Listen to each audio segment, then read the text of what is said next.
তুমি শেষ করে দিয়েছো, এর মার কিন্তু হবেই।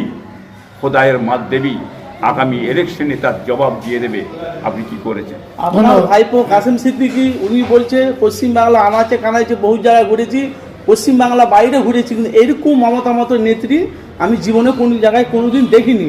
সেটা কিন্তু সোশ্যাল মিডিয়ায় ব্যাপকভাবে ভাইরাল চলছে। কিন্তু সেটা আমার ভাইপো মুখেতে বললে হবে না, উনি যেটাই ঘুরে যায়।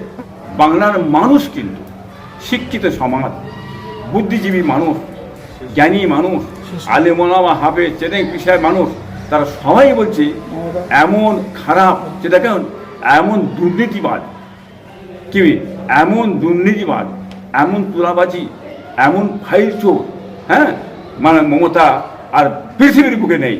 এইটা বাংলার মানুষ, জ্ঞানী গুণী শিক্ষিত মানুষ বলছে।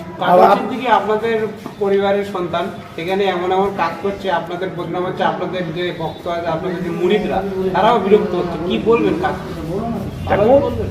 দেখেন, কাসেম সিদ্দিকী যেটা বলছে, বাংলার ভক্ত মুরিদরা জানে তো, তারা খুব সচেতন মনে রাখবেন।